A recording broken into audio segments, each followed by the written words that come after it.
Okay, I call this board meeting to order. All members are present. If we could stand and please say the Pledge of Allegiance.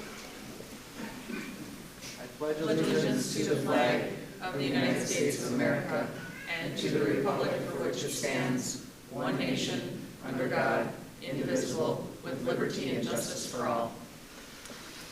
All right. Is there a motion to approve the agenda? Motion to approve. Motion by Lynn. Second. Second by Jennifer. Any further discussion? All those in favor, please say aye.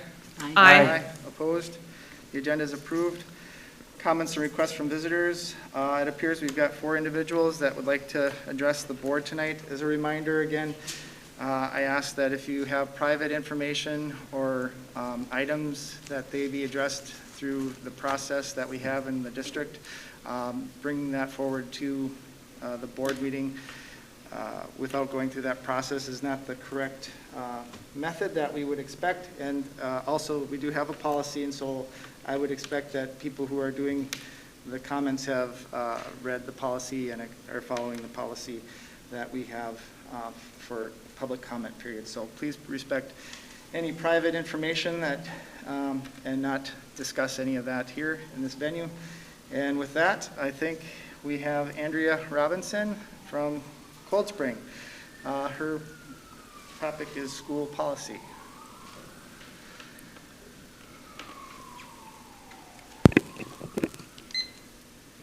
My name is Andria Robinson. About 6 months ago, I shared a story in which I had been contacted by numerous past and present students of the school district. Each had experienced bullying, and each of them had contemplated suicide. Today, I have a very personal message, something I wrote and shared on my Facebook page on September 30th of this year. I placed my hand on her chest as she laid in the hospital bed, just to feel her heartbeat. I couldn't help but notice the randomly spaced red spots on the meticulous white sheets, where blood soaked through, and there on my jeans was a brown teardrop shape of blood. I don't know what word is most fitting, maybe irony, that 16 years ago to the day in this very hospital, I welcomed my beautiful baby girl into this world. And here on her sweet 16 is where my daughter lay. In my moment of realization, it was as if time stood still. I'm certain there was noise, but I didn't hear a thing. If I thought leaving her tonight was hard, nothing compares to the sadness I felt walking into our home. It hit me like a ton of bricks. The balloons on the floor, the blood-soaked towel, the razor, her room just as she left it, except she was not there. It was here in this place just a few hours ago as I prepared to celebrate a milestone birthday. My daughter attempted to take her life. I'm thankful her attempt did not cost her life. Please say a special prayer for her healing and hug your kids because you never know what tomorrow might bring. I urge the board tonight to enact a zero-tolerance policy on bullying. I contend the student handbook serves as a warning in itself that punishment is non-negotiable. It should be significant enough to deter the behavior if it is to be effective and support the premise of zero tolerance.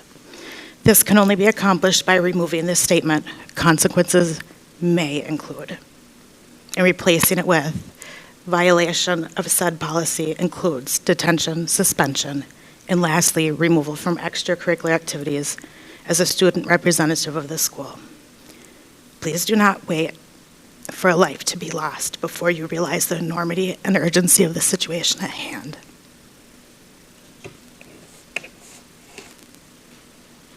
Thank you. Patty Keeling from St. Cloud regarding bullying.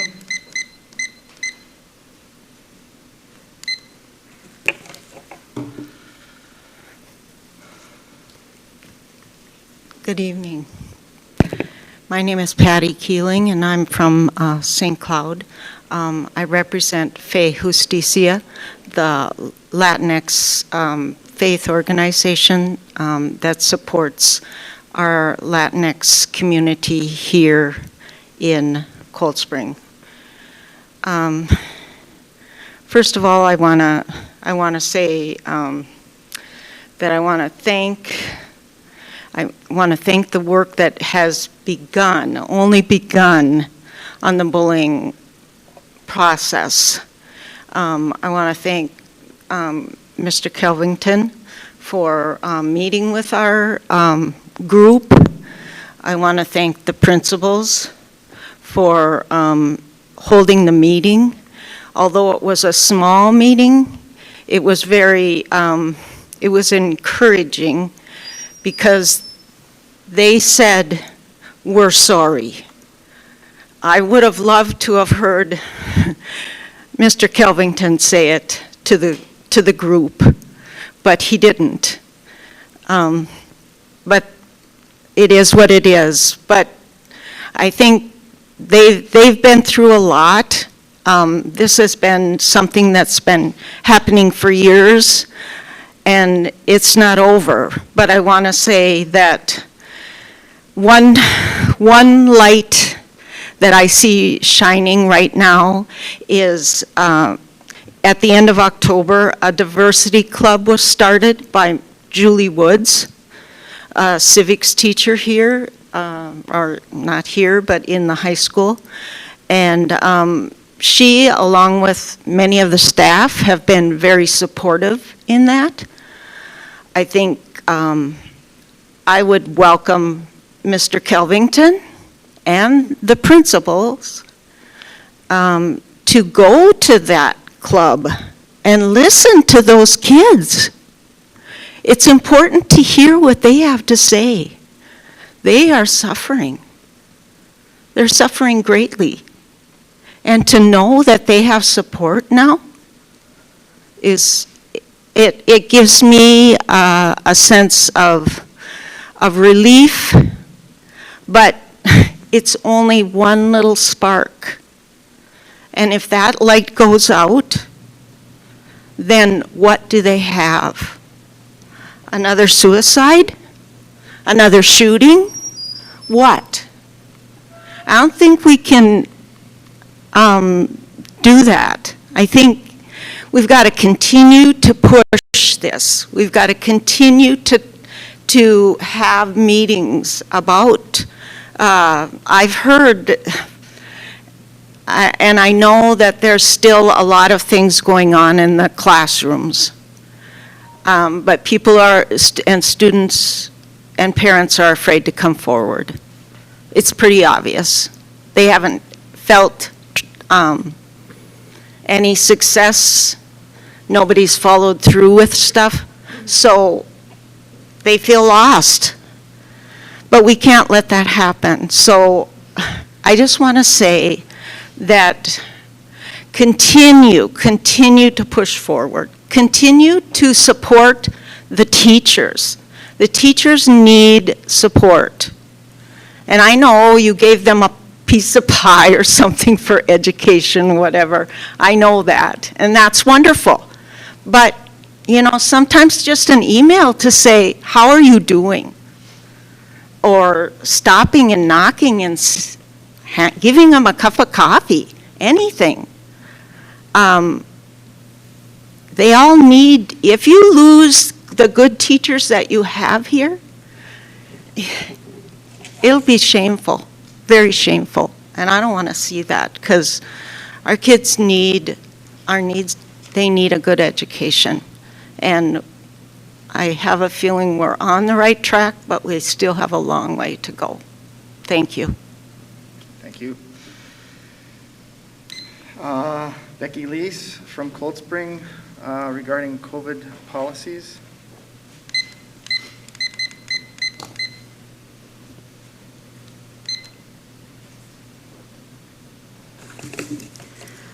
Hi, my name is Becky Lees. I have 4 kids who attend school here, 3 in the elementary and 1 in the preschool program.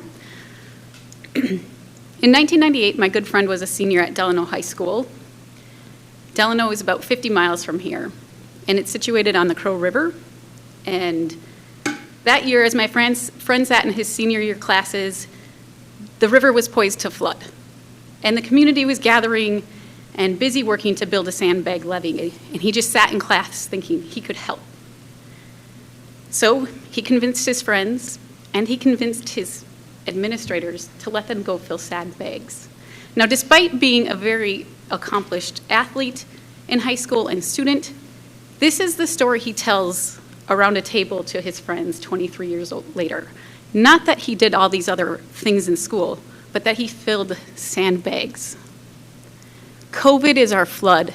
These are our sandbags. It's time we ask our students just to put them on. And it will help our hospitals. It will help our military personnel who are deployed to St. Cloud Hospital get home for Christmas to see their families, because right now, they're helping our community. It will help our teachers, because maybe we'll have substitute teachers who will come back to our building if we encourage masking. I have an idea that I've presented to several board members about wearing and encouraging masking. It doesn't require us to change our policy, because I think a mandate, especially at the secondary level, is really hard to push through. I know teachers don't want to be masking police, but teachers and staff can be masking encouragers. And I think the students are ready for it. I think the students want to be part of a solution. They know what's going on in our community. They see the numbers. They know their classmates are gone. They know their family members are quarantined. They want to have Christmas with their family. They want to have Thanksgiving with their family. And these will help them do that. It will help all of us do that. Our teachers will be less stressed if they don't have to miss their prep hour to go fill in for a staff member who's out due to either COVID or just they have things to do. They have doctor's appointments or what have you. There's a shortage of staff, and that's affecting our students' educational opportunities. Yeah, we want our kids in school. That's great. But if their teachers are so stressed because they're monitoring for COVID symptoms, because their class is full of COVID, they're not concentrating on what's important. They're worried. They need our help. And not only that, let's talk about those high school students who, if you just encourage them to wear a mask, might do it. If I look at Rocori Vision 2025, it says right here, connected. Connected to our community by building relationships and pride for our community. What better way to create pride in our community than asking our students to be part of a solution? Just asking them to mask up. That's it. I think that can be our winning strategy. So what are our solutions? We alter the masking mandate. We encourage active encouragement of wearing masks, and that means that masks are available to students every day.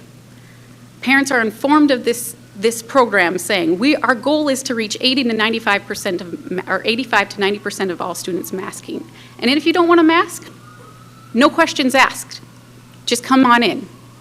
But we want to see these masks on, and we want to advertise what our goal is that our goal is 85 to 90% compliance, because if that means one less hospitalization, we've done our part. We've stopped the flood. And we can do that not by changing our policy. We can do that by just offering a different solution. It's encouraging masking. It's actively saying every day over the loudspeaker, hey guys, mask up, it's time. It's encouraging our staff to wear their masks, because it's easy to do that.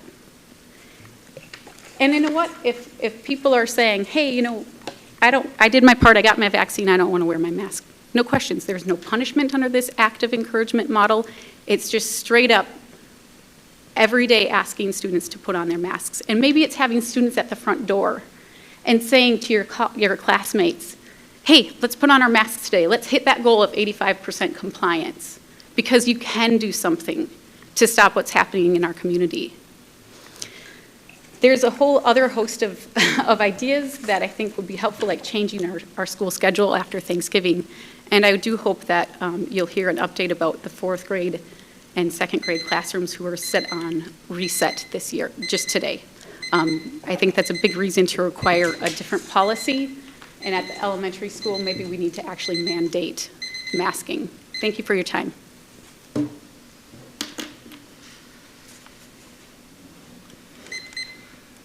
Ulysses. And then soccer, is that something that maybe needs to go through a different channel, or is that? Nope, not at all. Trust Okay. me. Trust me on this one. Okay, Yeah, nice to see you guys again. It's been a while. Life happened. No, like I was here back in May of, I think it was this year, asking for assistance and motivate soccer and all that stuff, get us some equipment. And I just want to say thank you for everything you guys did, empowering the coaches. I was here kind of demanding stuff, so I'm here just saying thank you for what you guys did. We're running a soccer camp this winter, and we have about 62 soccer players. Remember back about 7 years ago, we had like 5. So keep doing what you're doing, and keep supporting soccer. Thank you. Thank Told you.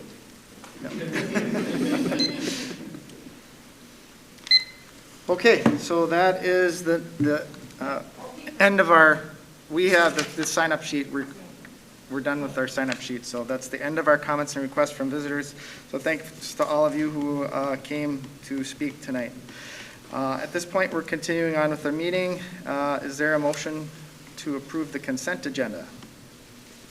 Motion to approve the consent agenda. Motion by Lynn, Second. second by Chuck. Any further discussion? All those in favor, please say aye. Aye. Opposed? Consent agenda is approved. Moving on. Action item 6A, approval of payment to Cold Spring Bakery. I will make a motion to approve check number 107315 in the amount of $49.90 to Cold Spring Bakery. Second. Second by Sunny. Any further discussion? All those in favor, please say aye. Aye. Opposed? I abstain. Lynn abstains.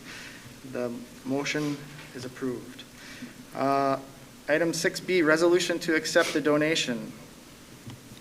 Yeah, in front of you, you have a donation. I don't see Mr. Captain here, but the donation is from the Sauk River Watershed, and it is to help us get off a program in which we'll be raising trout for potential release in Watab Lake, part of a science project. Pretty cool. I asked them to do walleyes, and Long Lake would be a perfect place for it, but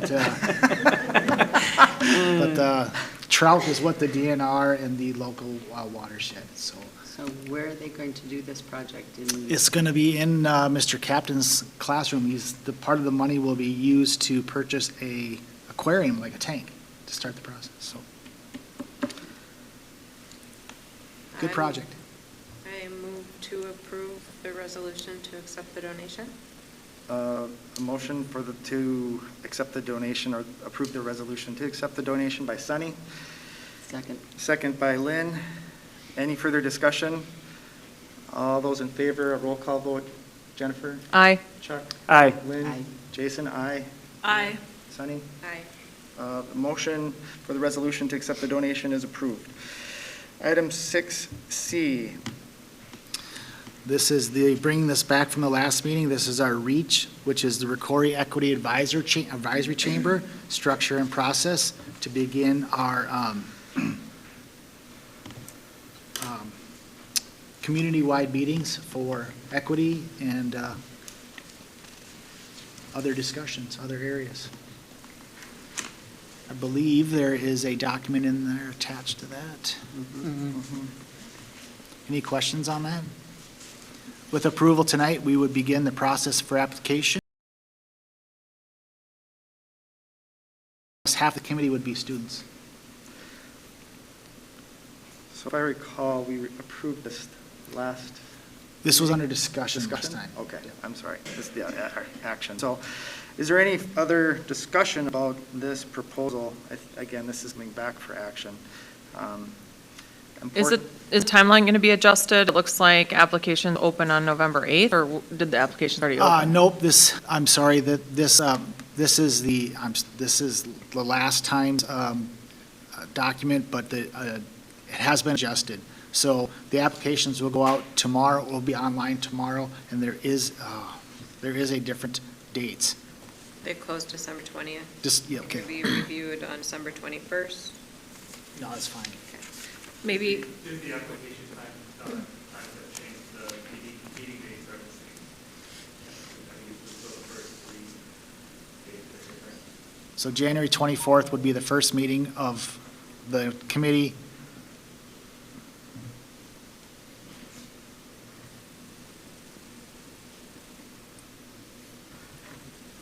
are the applications available in Spanish? Yes? Okay. And Somali too, I This believe. document, yeah, will be available in Spanish and Somali, and we'll also have, we have many paper copies of it as well too. So Okay. committee members who are, and students are anxious if they put it in electronically or with paper, depending on the school offices.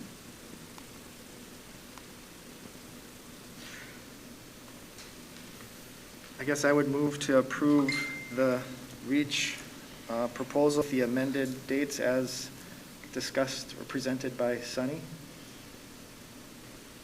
Second. Second by Kara. Any further discussion? All those in favor, please say aye. Aye. Opposed? The REACH committee structure and process is approved. Item 6D, combined 20 to 21 World's Best Workforce Summary and Progress Report. Yep, so we had our teaching and learning meeting back in October, I believe it was. And at that time, we were waiting for the form to be updated from MDE, so we were a little bit ahead of the game. The form came out. Sam put all of our information on the form that we heard in that teaching and learning committee. We submitted it, and it was approved, and so now we just want board action on that for approval. Any questions or discussions about the report?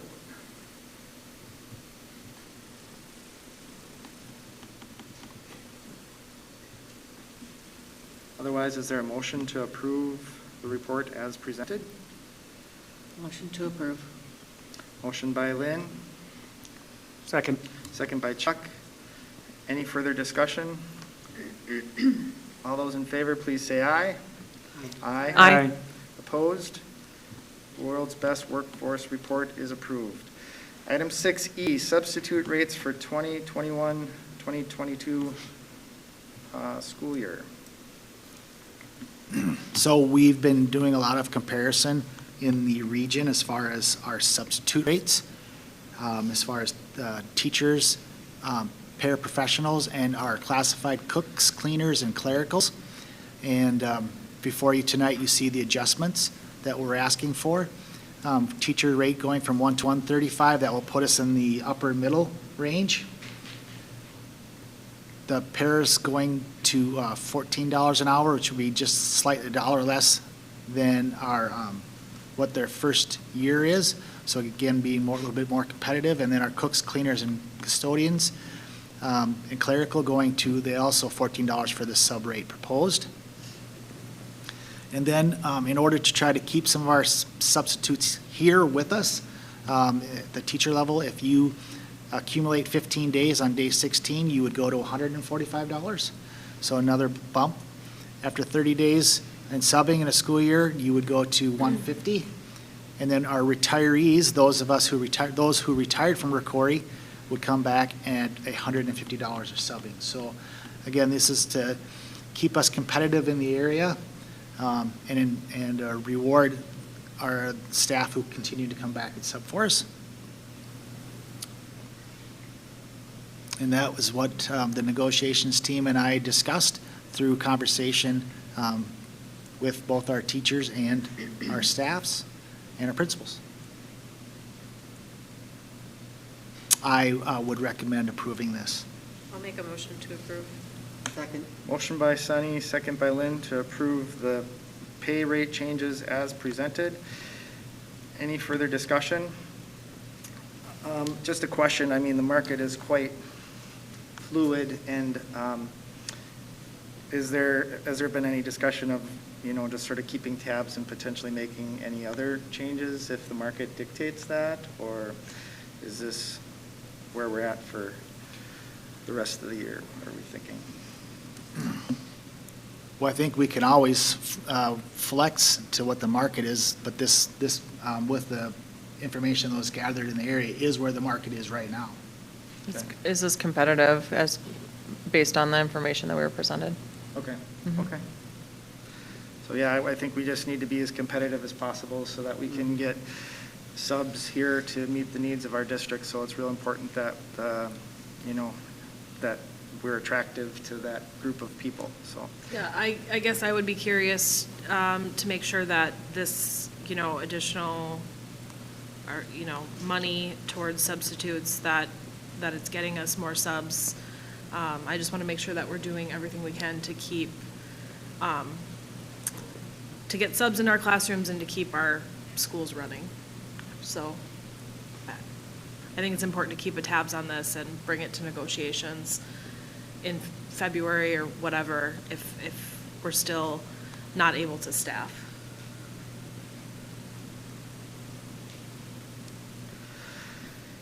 Any other questions? I just want to make one comment. I think we also have to remember that regardless of how much money we pay, the workforce is tight. And so we'll do everything we can to try and get subs in the door, but there just aren't enough people out there for any employers, or for all employers are having this issue. So I just want to put that out there, because I don't want us to come back in February and look and see that we're still competitive, but we're still not attracting substitutes. It doesn't necessarily only attribute to pay. And you've requested or talked to the community, I think at a previous board member, a meeting about having community members potentially be.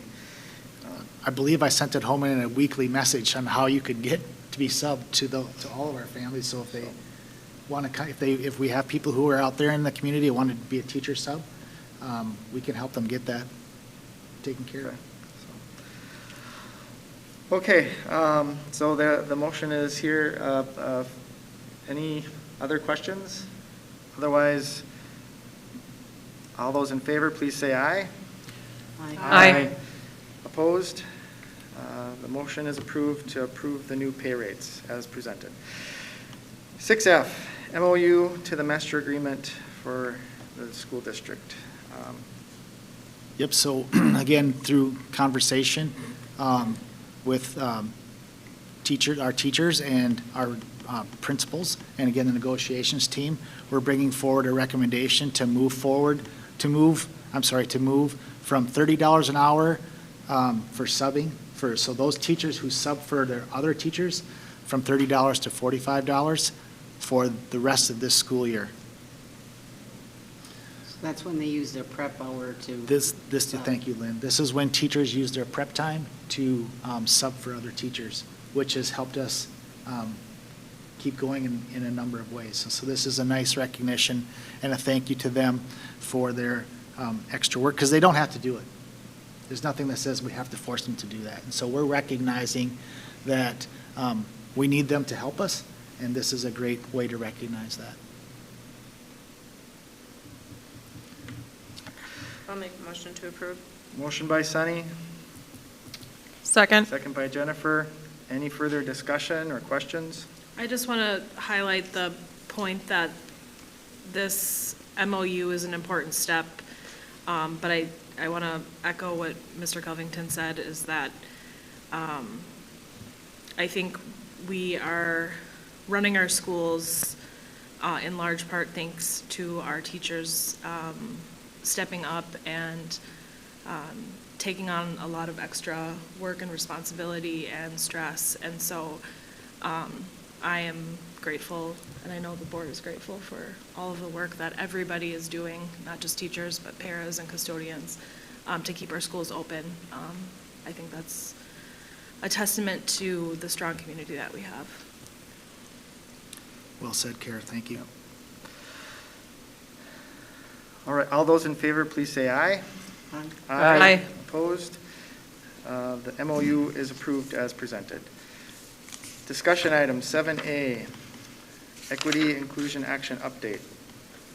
So we will recap this tonight at the meeting.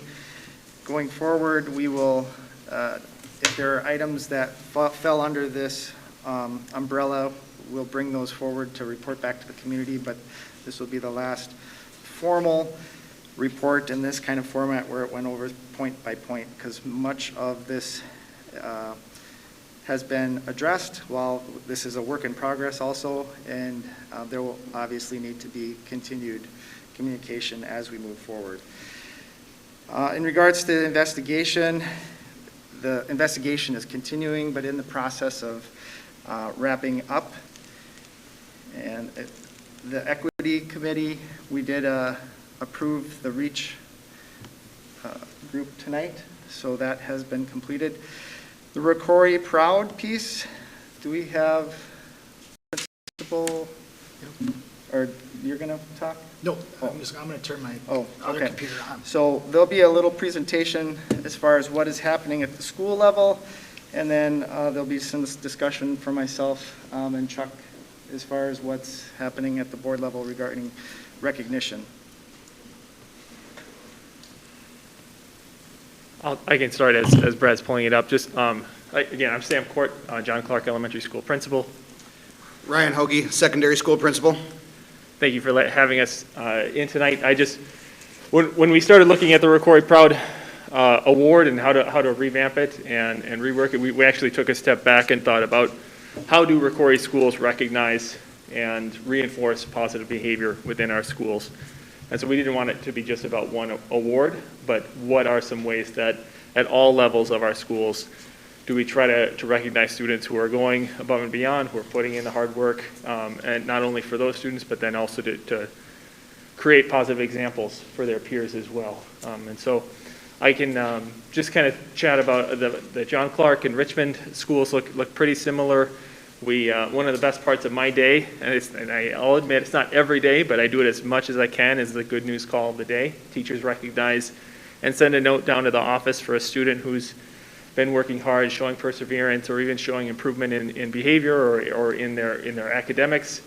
And we call home, recognize that student, put it on social media, and kind of celebrate that student. But there's other ways that we do our positive recognition too. We have weekly drawings for Spartans of the Day, and then twice a week we have drawings for a Super Spartan, and then there's a Spartan of the Week at the end of the week. Cold Spring has put their recognition on there as well as the DEF. And then, Mr. Hauge, you want to take secondary? Yeah, so we'll do ours kind of following a tradition that's been in the Cold Spring record, and we'll continue to follow our star students that we'll recognize. Looking to do some other things with the students that are also possible in a COVID situation, to get kids together and celebrate them by having lunch with them and other items of that nature. But we've put some of those ideas on hold right now, but are continuing with the star student that'll be out of each department, and that'll be monthly. So each department will have one that they'll nominate monthly. We've done an honor roll breakfast with middle school in the past, and are looking to also include our high school in this. So this is for students that made the honor roll. They're invited to come in the morning, have a cinnamon roll, and their parents are invited as well.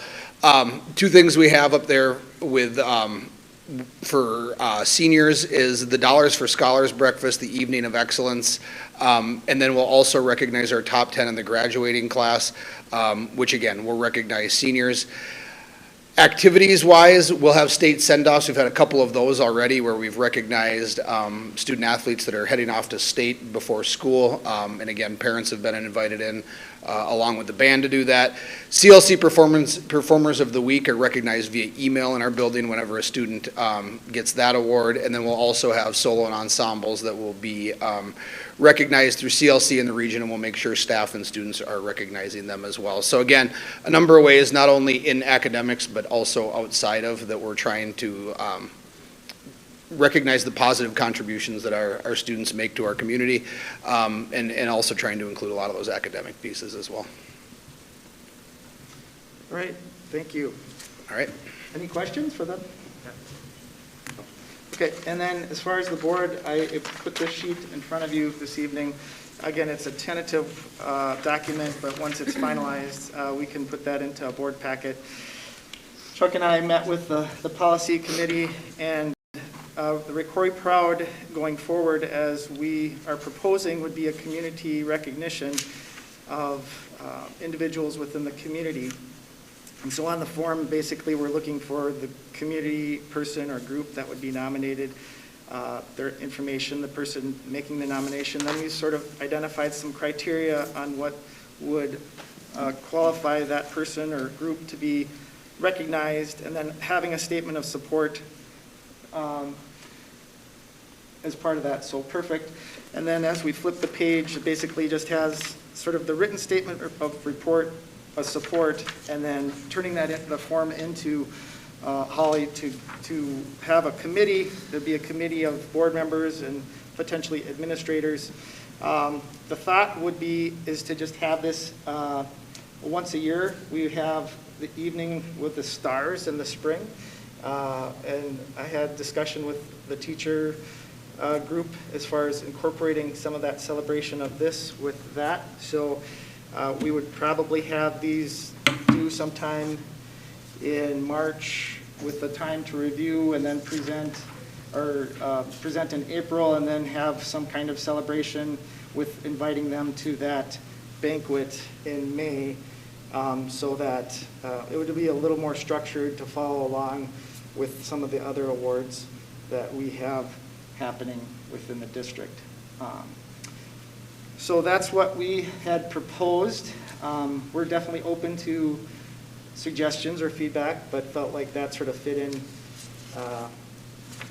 with, you know, where the board wanted to be a part of recognizing some of the community contributions, if the buildings are going to be doing more of the student recognition. So.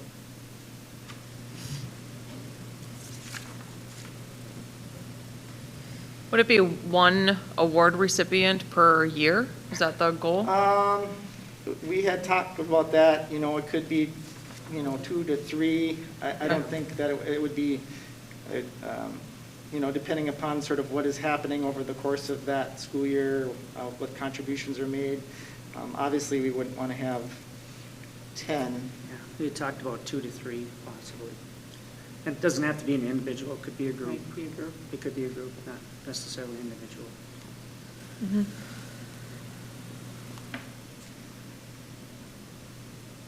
Does this sound like a good option going forward? So. Yes. Okay. So, again, I think if there's any feedback, I'll definitely take that. Otherwise, we'll bring that back next time, and then probably would include sort of the approval of some kind of committee structure, and then getting members to that to review the applicants or the people who were nominated going forward. So.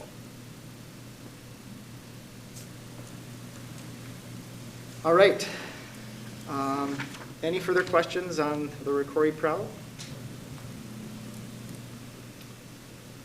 Brad, if you want to. Sure. So we had our final meeting with ELI on our needs and our assessments and how we're going to look at our data going forward. Through REACH, we're going to do our listening sessions now through REACH. Invite, again, students and community members to be a part of that, so we can hear the things that are going on. As you heard with Ulysses there, we're working really hard at making sure that our extracurricular and co-curricular activities are being looked at, and our resources are being fairly distributed. And we have already completed item number 6. So, any other questions from the board? The only question I have is if there's going to be any issues with the committee doing the listening sessions, depending on, you know, what type of issues people would be bringing, if they're concerned about something. Because if the group is made up of students and community members, and someone wants to share something that might be, could identify people or anything like that, we'd have to be really careful on how that committee was used. yeah, I think the first meeting would lay that groundwork down as far as, you know, what's appropriate to, you know, as far as meeting norms is concerned. We have a couple of examples, at least we know one area of school that's doing this very similar work. And we certainly would lean on them to help us with that. And then just encourage that if there are individual matters that need to be discussed, that we give them the right direction to do that, whether it be a counselor, a principal, or another trusted adult. Any other questions? All right, the next item under discussion is the education travel proposal to Washington DC. Yes, tonight we have Darcy Erie and Derek Sauer here just to talk to you about the trip they just got back from and potential trip going in the future for next year. Thank you. Derek Sauer, Rocori Middle School. Darcy Erie. We are basically just here to propose a trip for next year. The dates that we have in mind are October 19th through 22nd. So it's mainly over MEA, except for it would be Wednesday through Saturday next year instead. Yeah, and we chose to go with this route this time because we figured giving the kids kind of an extra day off coming back from school or from the trip would be better. We probably would get some kids that probably aren't tired coming back at midnight or after midnight, having to then swing around on a Monday coming back to school. So, and we actually, when we were out there, Alexandria was out there, and they were doing the same thing, and so we thought we'd give it a try. So. And then if planes get delayed. Yes. Never know if planes are going to get delayed. Yes. So yeah, so it would be using the same company, World Classrooms. We actually lucked out this last time. We got to have a wreath laying at the Arlington National Cemetery. The Tomb of the Unknown Soldier. Yep. So we actually, it's not guaranteed, but the company was able to purchase that spot or get that spot for us, which we think is maybe because we are going in the fall and a ton of the trips are going in the summer. And so schools want to do the wreath laying as much as they can. And so going in the fall is actually maybe a good plan to potentially get that frequently. So it's kind of a cool experience for the students. Are there any questions about anything? So again, usually we do a 2 readings, so one's discussion and one is then the next is action. Do you need the action sooner than December 13th to get going with your students? We were hoping to propose this to families before Thanksgiving, and then we were hoping to have a parent meeting on December 1st, because the sooner we get this information out to families, the sooner they can start paying towards it. We just want to break that up into as many payments as possible between now and October, so it's not as much out of pocket at once. Yeah, we did notice that there were a bunch of other travel companies that limit it to, 5 to 8 months out from a trip, which is kind of a burden on a family, I think, to pay, excess of $2,000 to go on a trip. So giving them a whole year would probably be the best. So. I did mention to board members that this may be needed to move to action. I'm comfortable, being that the experience we had this last year, of recommending to move it from a approval tonight. I will say that I was able to go with them this October with my granddaughter, and yeah, it's a very good experience for our students, and I really encourage the rest of the board members to support this because, we can talk about government and history and things, but nothing makes it more real than experiencing it when you go out and visit the Capitol and visit all of the sites. And we even went to Gettysburg and a few other places that weren't listed for this group, but it really, I think it makes teaching your civics and your history much easier because kids can relate to what they're seeing. So, Lynn, are you making that recommendation? I can make that motion that we approve it. Motion by Lynn. Second. Second by Sunny. Any further questions? All those in favor, please say aye. Aye. Opposed? The tour proposal to Washington DC is approved. Thank you. Yeah, thank you very much. Thank you. Item 7C, student handbooks. So we had hoped to bring this back for approval for tonight in action. That we just had again, much more review and much more updating, and so we wanted one more review before I bring this back to action in December.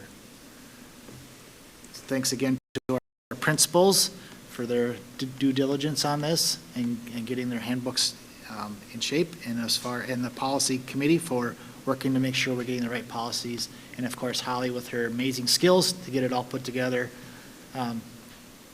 for us to be able to review and then approve the updated handbooks.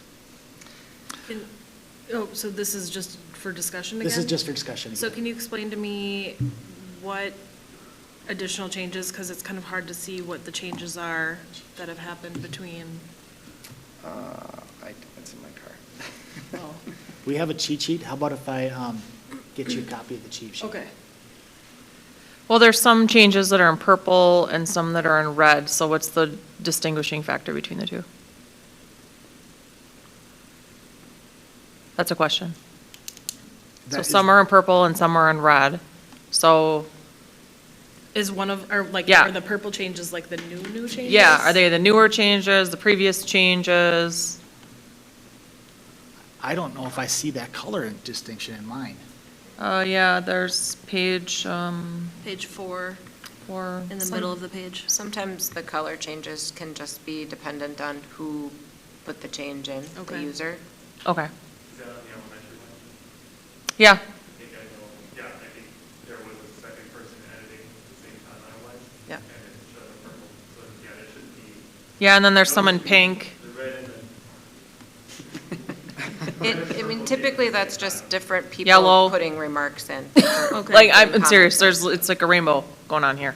So I'm just trying to figure out what, Well, yeah, I will get the cheat sheet to you, so it's, that everybody knows Okay. what the changes are in that December meeting. And also know that what you see in front of you is a lot, and it needs to be condensed. And I provided an example that we're working on, similar, where we have one that's all that affects all students, and then you can break out into the different buildings.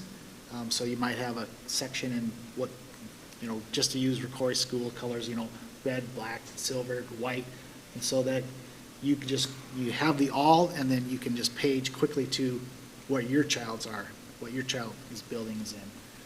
So we can. Yep, one handbook where all of the similar things that apply to everybody is in the beginning, and then at the end, there's a section for each building. Yep. That has different. and that's more on track for like a next year's That is a review. summer project. Yeah, that's a summer project, okay.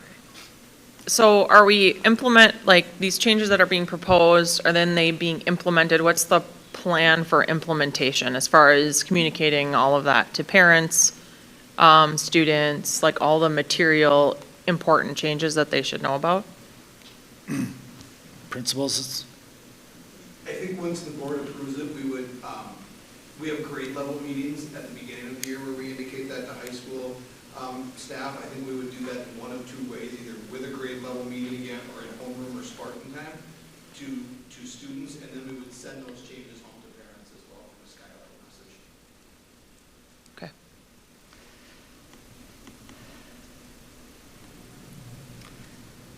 Any other questions? All right, item 8A, Superintendent Report and Enrollment Update. Yep, so, as mentioned, we just came off of American Education Week, in which we were able to get out and see our staff, and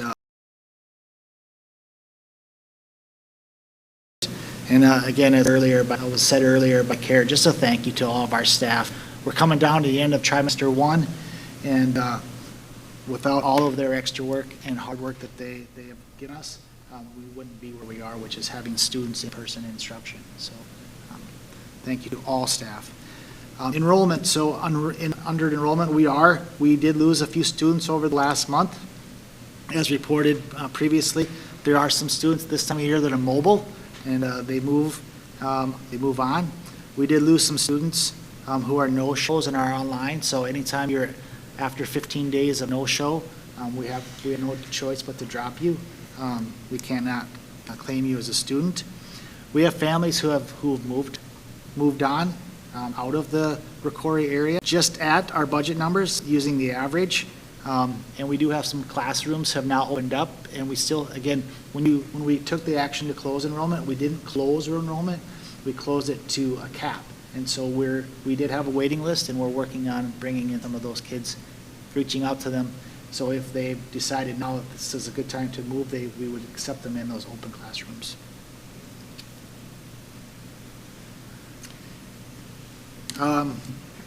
COVID. So COVID is still happening in our community. We are still seeing some rising numbers. But I wanted to show you some of those numbers here.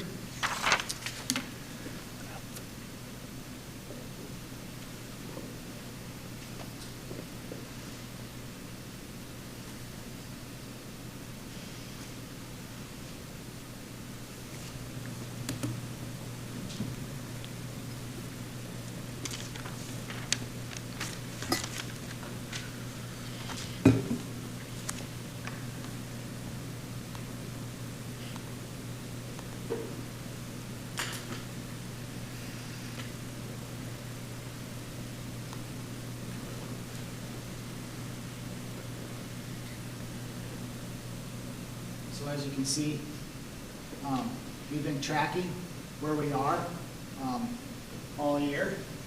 And I'll move over, but you can see where we are at JCE.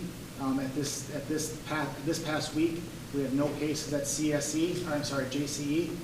At Richmond, we have 2 positive cases, and you can see what that does to the percentage at Richmond. Again, when you have 127 students. So up top shows you the number of students that were enrolled as of last week. So there might be different percentages throughout the chart, but that's because I'm watching enrollment, and sometimes the enrollment changes, so the visit changes. At CSE, we currently have 8 students positive, and we did have a reset today, both at 2nd grade and in a single classroom, and at 4th grade in the entire grade level. At the DEF right now, we don't have any positive cases. At the middle school, we have 6, and then at the high school, we currently have 6. So district-wide, we are at 0.95%. So just under where our peak was back in September.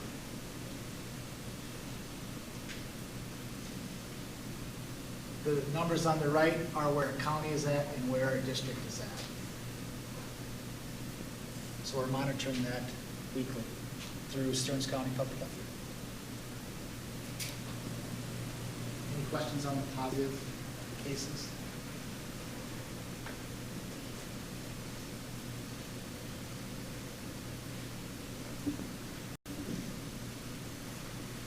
I was asked at the last meeting then, what does our attendance look like? And how can we compare that? So the left column shows 1920. So that's the last time we were in person without really COVID. The middle column is 2021. And why we put that in there is because eventually we'll be back in person, like starting in February. So I wanted to make sure I keep it all on. But last school year, we were in person with CSE, JCE, and Richmond. But remember, we also had online. We were allowing an online option, and so to do attendance was really difficult in last year's model, and how to get illness and that type of data. So we don't really do the data for last school years. But this school year, where are we at? So on the left column, you see buildings. So we list out by the 4 buildings. We listed out what was attendance in the 1920 school year. So that's overall attendance. And then we have the absences of those that are ill. So if you were gone on a trip, out for an activity, those types of absences were not included into those. This was just those students who were ill. Then on the far right, you can also see, again, where we are right now. The blue shaded, it was, I'll have to admit, I don't have the greatest skill sometimes, and one of them was to make these all into line graphs, and yeah. So what I did was I just shaded it saying, okay, we were within 3% of this week. So you can see, for example, in the first week of school back in 2019 and 20, we had 99% attendance, we had 0.5% out ill. This year, we had 99% attendance, and yes, we still had about the same percent, 0.5 out ill. In the yellow, those is where we saw the variances, and so you can see the week of September of 19, we only had 1% or 2% attendance, and 1% was ill. But in this September, we had 93% attendance, but 4.5% were out ill. So you can see, and it matches up kind of where our COVID cases were. If you look back at this positive, where our weeks are, where it goes yellow is where we were seeing some variance. Believe it or not, there's a couple of greens where actually, JCE had better attendance on the week of October 25th than they did back in 2019. It seems odd to me, but that's what the data shows.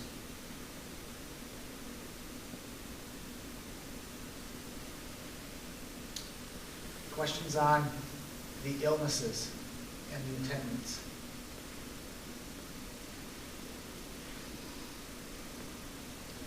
Again, typically where the out ill, where the yellow, you're seeing the difference in attendance as well, which makes sense.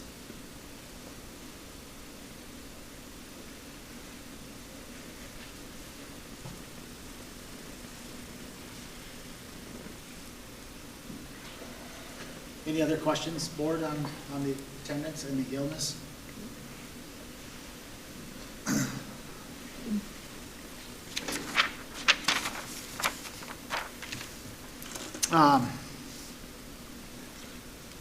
As stated, we have now used the reset plan 5 times this year. We used it, a reset in high school class. We've used it as a 6th grade homeroom class, Spartan time class, I'm sorry. We used it in a 7th grade math class. We've used it at a 2nd grade class at CSE, and now the 4th grade at CSE just today. That reset plan has students at home in quarantine for up to 10 days or 7 days with a test. A little bit different at the elementary versus the secondary because the elementary, we want to keep that cohort together, and so we have been using the full 10-day reset, where in the high school we've been able, because there are lots of crossover in classes, we've used the 7-day or the 10-day. And students have either come back with a test after on that 7th day, or they've come back on the 10th. So we've had a little bit of both. I can tell you that in the reset, the 2nd and the 3rd reset, that's the 6th grade homeroom and the 7th grade math class, we have had two students test positive while they're at home. And so keeping them at home was getting them in that reset and keeping them home was a good thing.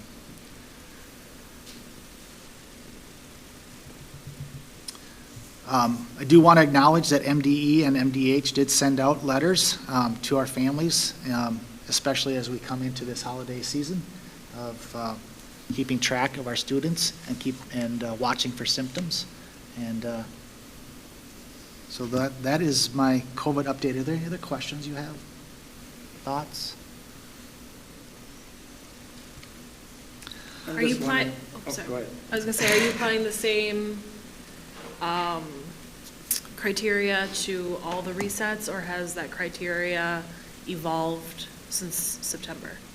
Nope, the criteria has not evolved. We've used the same. So again, we're looking at an elementary classroom on this. We send out a notice on the first positive case. We send out a notice on the second positive case, and when we get to that 3rd case, then that's when the reset is looked at through a review process with myself, a COVID coordinator, and the principal. And that's in a certain period of time? In a 10-day window. I didn't know if you had any plans. I just am concerned as we're coming into the holiday, as you alluded to, if there was any opportunity to do anything different or unique or any board action that might need to happen to facilitate management as we, the numbers are definitely up in the community area. I know that we've already had discussion about masks at the board level, and that would need board action. But given that we're going to be having people gathering with family and friends, I'm just concerned about the implications of that, and I don't know what your team has discussed or thought about. We did discuss today that there are districts through in the region and the state who are going to try some different things, whether it's not coming back and doing some distance learning. I think here at Rocori, our conversation has been to try to have as much in-person instruction as possible, but I don't think we should close the door on solutions if we are seeing an outbreak. I mean, we do have a reset plan in place, so if the district got to 5%, we said we would do it. We have followed our word when we got to that level. We were at 6% positive in fourth grade at CSE, and that's why we did it. And I know it's a hardship to send fourth graders home.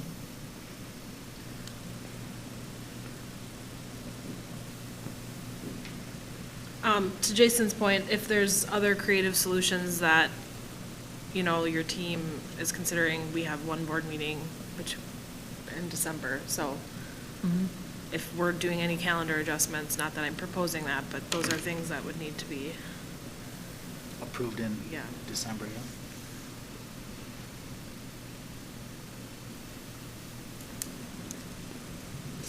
Does anybody have any ideas or solutions, or just want my team to continue working on that and see if there's something to do?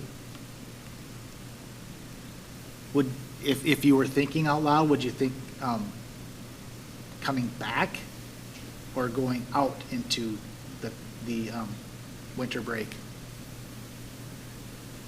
If we were to do a schedule change? Yeah. Only coming back. I mean, if it's about people being around family and spending time with more people, doing it before they do that wouldn't make sense. It would only make sense coming back to school from those breaks. But I guess we're assuming that making a schedule change is going to modify anyone's behavior. Right. I think that's a pretty bold assumption. I would agree. I also think it has to do with what goal are you trying to accomplish. So are you trying to give people time and space between seeing family before they're coming back into the buildings, or are you trying to provide some relief to the day-to-day operations, like a strain relief in the system? So you're giving your system a break and then you're able to come back. Well, if that's the case, how many days are we on break? More than 10. Mm-hmm. Yeah. So there's our system break. If that's what we're talking about, we're out for 12. Here's a good system break that one of my principals brought to me. Mr. Calvin, how about a true snow day? So if we actually get a snow day, not having online school that day. That's a system break. Students think that's okay. Don't be the Grinch and go online. Just give us one day off. But to that point, that's kind of those are the kind of the creative conversations that I'd like to see you and your team have, because strategically, if you have a snow day, there's only a minimum value, or maybe I guess I don't know, maybe it depends on the age level, but it's a diminished value in having a distance learning day. And so if that's an opportunity for us to give our team a break, to me, that's a really strategic time to do that. So I think that that's actually a good, clever solution. I agree too, because if you think of working parents are now accustomed to being expected to work at home. So in the event of inclement weather, parents will most likely still be working, many of them, not all of them, but many of them. And so to not have the added responsibility for some of the parents that are home to sort of oversee their children distance learning could be a benefit to the parents too. Well, and I believe, I'm 99.9% sure that St. Boniface, the first true snow day is going to be treated as a snow day, just because we now have the ability to do everything distance learning. They're still keeping that one snow day in place, and I don't think that's a bad idea. In a traditional non-COVID year, you know, if you're having, I mean, I've been on the board when I think we've had like 5 snow days. And so in those years, it does make sense to do some distance learning or do some class projects that you can do in a meaningful way in a distance learning. But there is an additional effort as an organization to make that happen. And right now, I think we need to really focus on our core goals and responsibilities in the classroom, and other things that aren't within those bounds, I think I'd like to see us let go, so we can really support our teachers, so we can have our kids in school as much as possible, but also have them having meaningful instruction. And so I like that suggestion, and I'd love to hear more. We would just have to watch the hours. You know, we have to have so many hours, and so after we get to like the second or third one, we just have to be just mindful of the amount of instruction hours we have. And so we'll look at the calendar, look at the hours, and we'll see, you know, Well, how many it solutions. would be similar to what we did pre-COVID, where we knew we had a schedule that up to 3 snow days were already covered within the schedule, and if it got to be more than that, then we had to add days somewhere else. So in this situation, if you got past that 3, then you'd have to do distance learning for anything more than the 3, or whatever the magic number is. But we should be able to figure that out now before a snow day even happens. And I'd love to communicate that if these are some of the actions that would be beneficial, I'd like to kind of make some of these decisions and communications now. I just think any additional support or recognition to our staff that we see them, we see their effort, and we want to meet them at a place that supports them, so.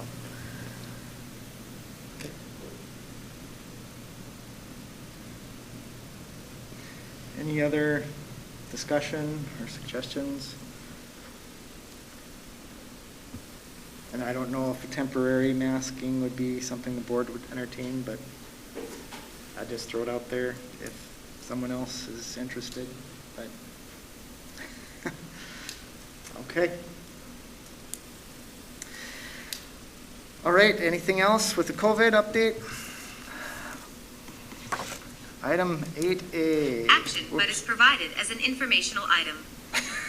So there. 9, board committee and representative reports. Board members will Wow. report on activities within their Don't portfolio know of committee what I and did. representative assignments. 10, Oh my upcoming gosh. events and activities. Just turn your speaker off. Let's shut that down. Thank you, Siri, for that nice play-by-play. So you'll have to go. Yeah.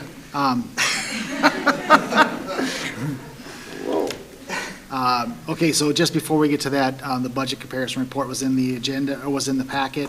Beth provided a report with some good notes. Are there any questions that you want me to take back to Beth on that? Okay.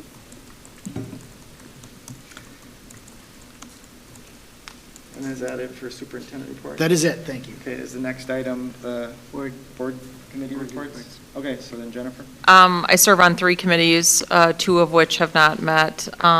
Meet and confer, we did not meet.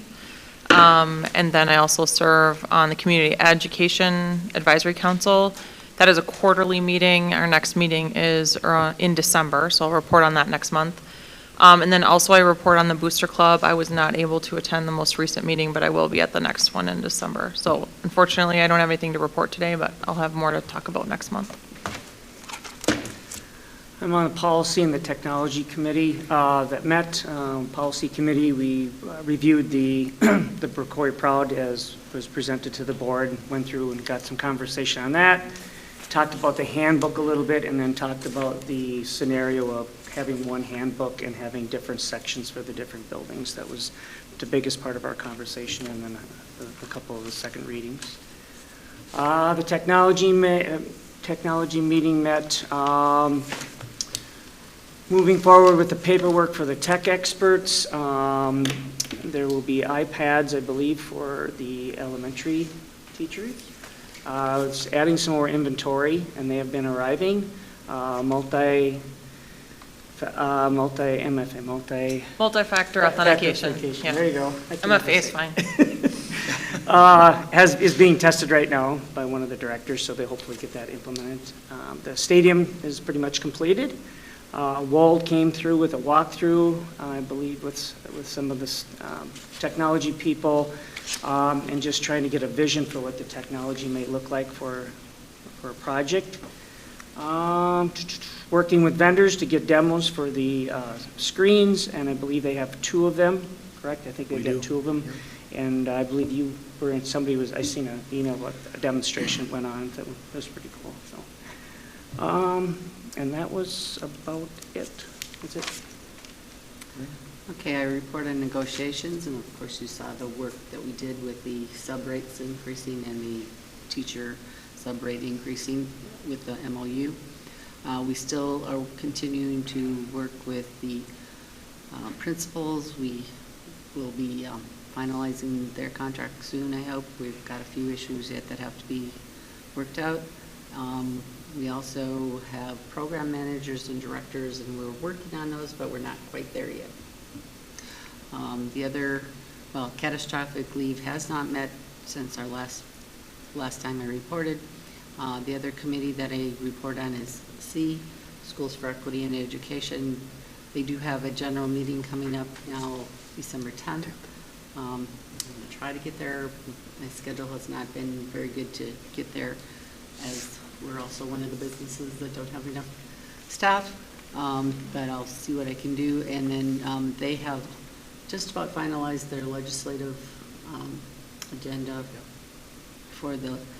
to have it ready before the legislature starts in January. So that will be presented, and I think, Brad, you did send out a... Yep, I did send you out the platform. Copy of the platform. And just kind of a side to that, I also did get involved, or will be involved, with delegate assembly for MSBA, which is happening the first weekend in December, and we will be helping set up the school board's legislative agenda, which in many ways coincides with what we promote through C, especially on the financial side of it. I've seen the different proposals that are going through delegate assembly. We had a pre-delegate assembly meeting, and there is some real concern about making sure that we're working towards more equitable funding, because the numbers that MSBA is showing is we continue to fall further and further behind because we have not kept up with inflation at the school level. So I'll have tonight. Okay, and then I have Benton Stearns. As far as the infant and toddler numbers, the referrals rates are up, which is what they expected, as we have students back, or people back, so that's good. February 1st is the Grafton tentative opening, which is the school out on County Road 2. Correct. North towards the storage facility for the brewery. Special Education Advisory Council, it appears that they need a Rocori parent for that. So if there is someone within the special education group here at Rocori, or someone that you know, please encourage them to be considering the membership on the advisory council. That would be great. Due process night. We've had a great turnout, and since they have done Zoom calls for the due process night, we've had increased attendance across the board. So I think they said it was record 159 people that have attended that. So That's one positive that has come out of this, is allowing people to get those assistance, or the assistance as needed, so that's been great. And then they did some professional staff development days, so I think that's it for Benton Stearns. Minnesota State High School League, the shot clock is now moving forward to action for basketball on December 2nd. There will be a review to vote by each respective region committee for the unified basketball and boys volleyball proposal. So if you have any interest in those two items, let me know. And we applied for the Minnesota State High School League Foundation grant, so we will find out, I'm not sure when, but we've applied for some grant dollars. Yeah, we do that annually, where we apply for some grants, and then Joel usually has a target for where that goes to. Okay. Kara? I'm going to report on the task force, the community task force. We've had 2 meetings since the last board meeting for the task force on October 26th. We are still in like a fire hose of data coming at us, so it's a lot of information for 2 hours. The topics that we covered until the 26th were school financing, so it was Ehlers came, our accounting firm, and presented kind of a high-level school, this is how schools are funded and how Rocori is funded. We talked about activities, both FI and athletics, community education programming, facilities rentals, and the ALC, the Alternative Learning Center. We talked about safety and security, obviously facility focused. 21st century learning, career and technical education, fine arts and music, and technology. Well, we didn't get to technology though. So that got tabled because we ran out of time. Kind of the summary that I just want the board to be aware of is that, one, the decision of the board to pursue evaluating our facilities was, I would say, and Chuck, I don't know what your thoughts are, but additional space is becoming very clear that is Major issue. Major issue and probably overdue. And so I feel good about our decision to move forward. The other piece that I want you guys to know is that the committee the meetings are very highly attended, and it is an extremely engaged group of community members. So the process that has got us to here, I feel really good about. Wold is doing, in my opinion, a wonderful job facilitating the meetings. And we've had 3 meetings now. It's been a lot of information, but the next steps are now to kind of more create the plan. And so we have a good facilitator, we have a good committee, and I'm excited to see what they come up with. And then, is there anything else you want to add, Chuck? No, just that there's some really great conversation. Really good questions. They're tough questions, and they make us all think, and it makes the world think a little bit, and they are very experienced because they've come up with some really good answers on questions that we've had about specific things. So, yeah, I think it's been going really well. Yeah. And then the ECFE Advisory Council meeting committee did meet, and I wasn't able to make that. I will have notes for you guys at the next board meeting. I report on school assignment appeals. We did not meet. Transportation is meeting next week, Wednesday, Thursday, sometime next week. December 1st, I think. December 2nd. Oh, yeah. December 2nd. 2 weeks. And, 2 weeks. Yeah, it's fine. Whatever. Facilities and grounds didn't meet this month. We are meeting in December. And then we have our student representatives of our student council. Our student senate consists of 17 people, and today we're just here to share our success over the past few months. For homecoming, we sold about 750 buttons. That was admission into many different events that we held. We had great participation in dress-up days compared to a couple of past years where it has been very dull. We hosted events like Putt Puff and Iron Man, and we had 200 students attend our dance on Friday night after the football game. We created videos with the homecoming court to advertise who they were and what they liked about the school and stuff. We did a promotion video for the week and started a new tradition with the senior royalty going around to the different elementary schools in the community. Action packs for our community members, and this fall we had a blood drive, and our goal was to collect 35 units of blood. We made 47 appointments, and 5 of those were no-shows. 7 of them were walk-ins. We only had to turn away 2 donors because they came at a time that was too busy, and there were 6 deferral donors because they couldn't donate due to different reasons. We had 15 new first-time donors, which is very incredible and pretty close to record-breaking. And overall, we collected 47 units, which is 12 over our goal, and 47 units of blood can save 141 lives. We also had a haunted house this fall. We raised $2,200 for local community closet and action packs. We used some of the money for gift cards for our custodians and thanked them for the work they did with the haunted house. And in the future, we plan on having our stays near the end of January. It will consist of a week of dress-up days and a winter formal. So in summary, the Student Council has had a pretty successful year so far, and we plan on continuing that success. And thank you all for your support. All right, thank you. Upcoming events? I don't have my... I'll get to it. Let's see.